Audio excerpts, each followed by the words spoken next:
Capítulo 5. Ambiguidade produtiva.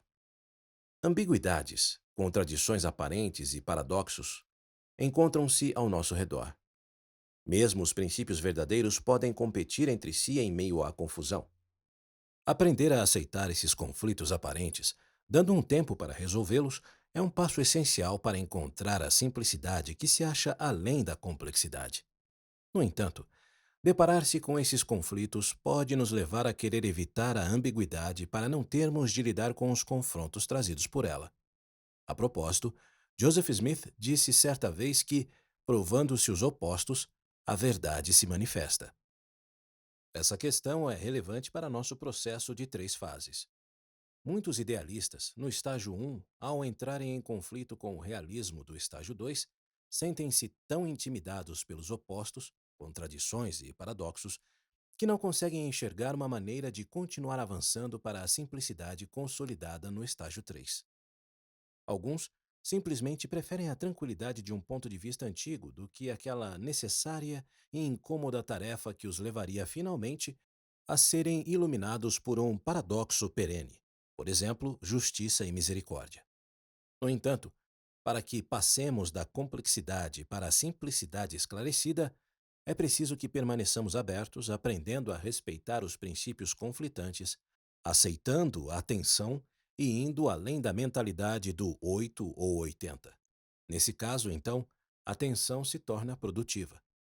Por exemplo, durante a época em que fui diretor da Faculdade de Direito da BYU, em 1987, o presidente da igreja na ocasião, Ezra Taft Benson, se dirigiu às mães de Sião em um devocional para os pais da igreja. Ele citou a maternidade como o mais nobre de todos os chamados. Na realidade, a maternidade tem o maior potencial de influência para o bem ou para o mal na vida humana. Após enfatizar a importância de se ter e criar filhos, o presidente Benson disse que, devido à morte, ao divórcio ou outras circunstâncias incomuns, as mães podem ser obrigadas a trabalhar por um período de tempo. Mas ele exortou cada pai a fazer tudo ao seu alcance para permitir que sua esposa permaneça em casa cuidando dos filhos. No final, ele expressou genuína empatia pelas mulheres fiéis que não têm filhos e pelas mulheres solteiras. No dia seguinte, no início de minha aula de Direito da Família, a aluna Mitzi Collins levantou a mão. Professor Hafen, perguntou ela, podemos debater o discurso de ontem à noite do presidente Benson? Acenei que sim com a cabeça e sugeri que conversássemos logo após a aula. Mitzi retrucou gentilmente, dizendo: podemos conversar sobre isso agora? Seria muito importante nesse momento. Eu conhecia e respeitava a Mitzi. Ela era a presidente da Associação Estudantil dos Direitos das Mulheres, uma excelente aluna e uma dedicada membro da igreja. Percebi então que o restante da classe concordava com ela. Iniciamos então uma conversa muito aberta sobre o discurso do presidente Benson, a qual durou até o final da aula. Essas alunas me informaram naquela manhã que algumas de suas colegas haviam encontrado anotações em sua carteira escritas por alunos bem intencionados, porém insensatos, com declarações do tipo: entrar na faculdade de Direito é muito competitivo. Por favor, deixe um homem ocupar sua vaga nessa sala. Depois da aula, concordei em ter um debate naquela tarde com as demais alunas de Direito no salão da escola. Mais tarde, quando me dirigia para o encontro, notei vários alunos caminhando do outro lado. Perguntei a um deles: para onde esse pessoal está indo? Ele respondeu: para a sala do Tribunal de Contas. O diretor vai nos explicar o que o profeta quis dizer. Será que, de alguma forma, minha reunião com as alunas do sexo feminino havia se tornado um encontro com os demais alunos de direito para explicar o que o profeta quis dizer? Fiquei espantado. Não me lembro de tudo o que eu disse, mas senti, ainda que não tivesse a estatura conceitual para apresentar isso dessa maneira, que o que estava se passando era uma série de atritos entre a simplicidade do estágio 1 e a complexidade do estágio 2. Muitos alunos ficaram confusos e poucos estavam em busca do estágio 3. Alguns alunos do sexo masculino, incluindo aqueles que haviam colocado as anotações na carteira das mulheres, sentiram-se vingados com base em sua leitura limitada da narrativa do presidente Benson. Eles estavam preocupados com o aumento do número de alunas, julgando-as como se elas estivessem vivendo em desacordo com os ensinamentos da igreja. Estavam cientes também de que crescia um movimento nacional contra a discriminação das mulheres. Para alguns deles, certas dimensões do movimento das mulheres conflitavam com sua visão idealista dos valores do Evangelho.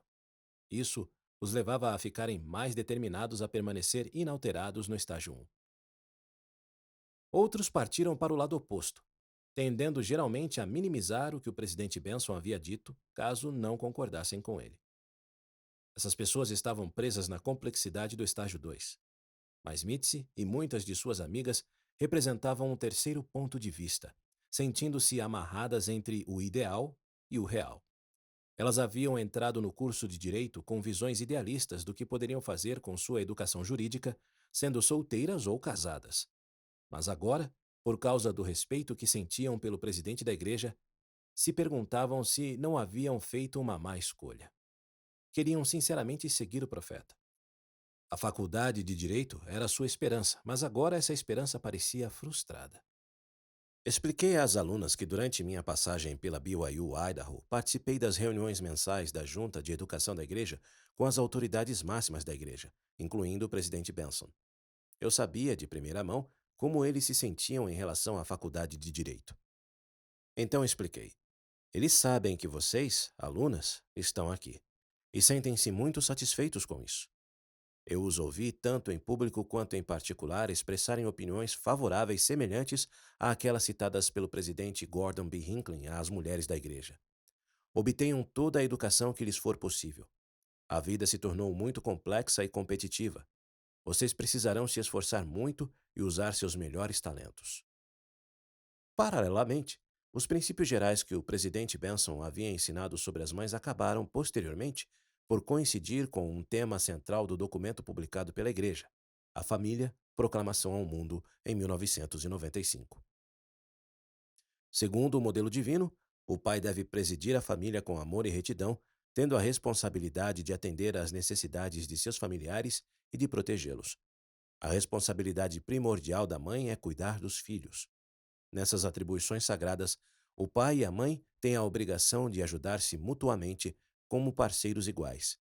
Enfermidades, falecimentos ou outras circunstâncias podem exigir adaptações específicas. Outros parentes devem oferecer ajuda quando necessário. Eu queria que elas soubessem que esses princípios verdadeiros se aplicavam tanto à sociedade como à igreja. Tendo como base minha própria pesquisa em direito da família nos Estados Unidos, expressei minha preocupação pessoal de que nossa sociedade tem desvalorizado cada vez mais a maternidade. Embora a pesquisa nas ciências sociais tenha mostrado durante anos que a boa maternidade é considerada extremamente importante. Não me recordo de quais esclarecimentos compartilhei ali, mas aqueles dados se assemelhavam às pesquisas mais recentes. Um estudo de 2005, por exemplo, descobriu que 81% das mães americanas consideravam a maternidade a coisa mais importante para elas, embora apenas cerca de metade de todas as mães se sentia valorizada pela sociedade nesse papel. Outros dados mostram que as mães são os melhores modelos para ajudar as crianças em seu crescimento ao longo dos estágios necessários para o desenvolvimento do cérebro. Assim, uma maternidade ausente ou ineficaz pode retardar o crescimento do cérebro na infância, afetando negativamente as famílias e a sociedade.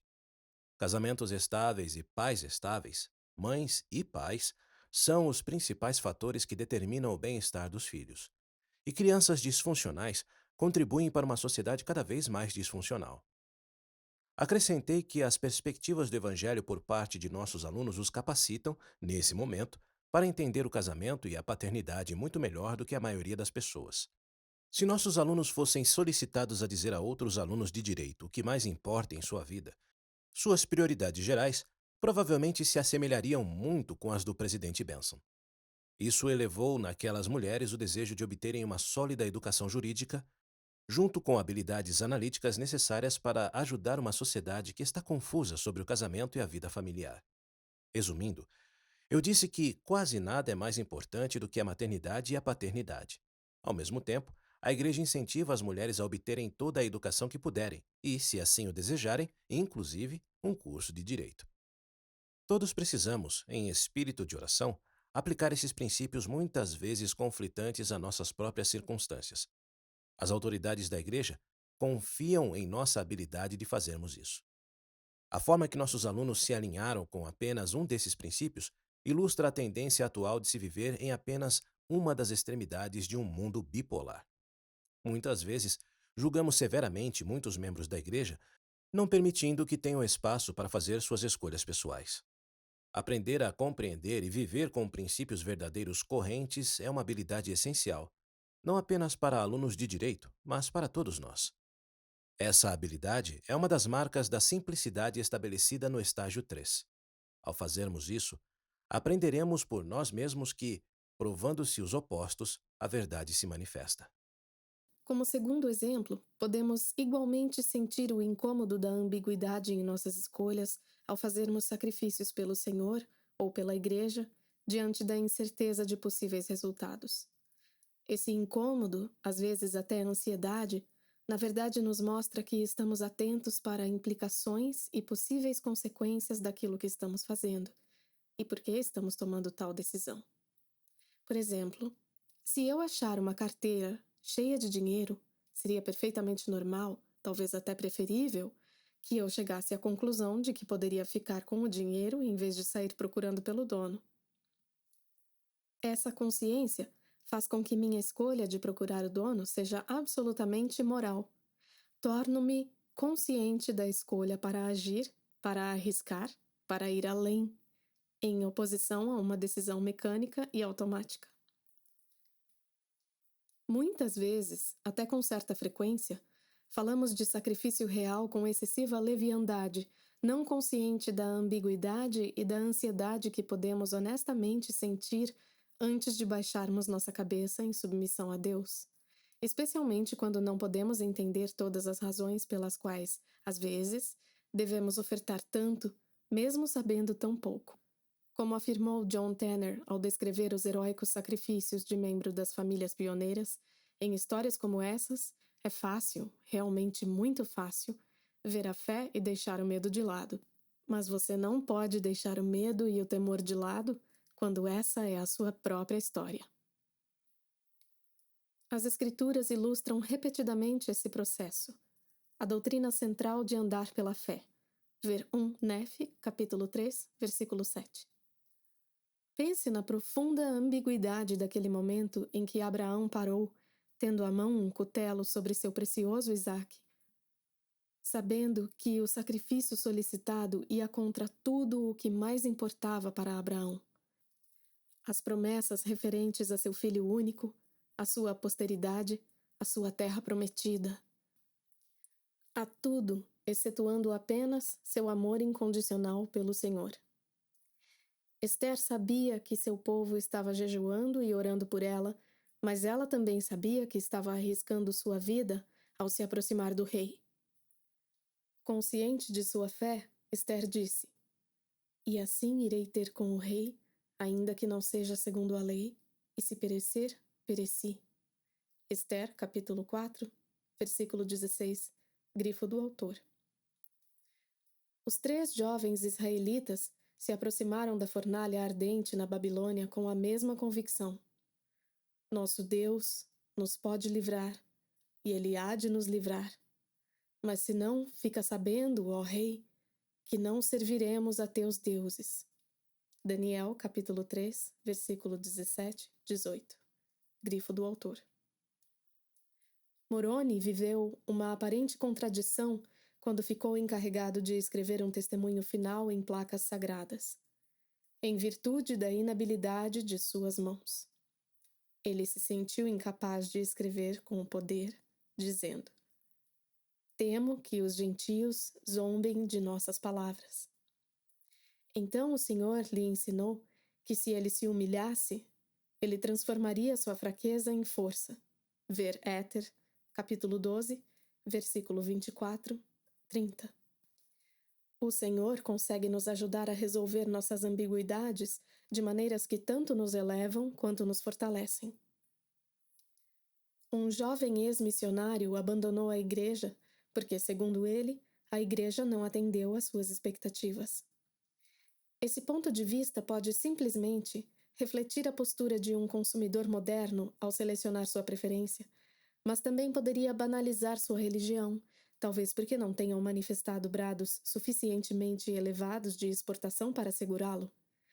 Ainda assim, é provável que esse mesmo jovem tenha vivenciado seu próprio momento de ambiguidade abraâmica quando precisou decidir em quem ou em que mais desejava confiar. Escolher apatia ou confiar no Senhor e em sua igreja poderia, provisoriamente, resolver o drama de uma indecisão, deixando essa ansiedade existencial em banho-maria. A longo prazo, porém, as diferenças entre os dois caminhos serão surpreendentes.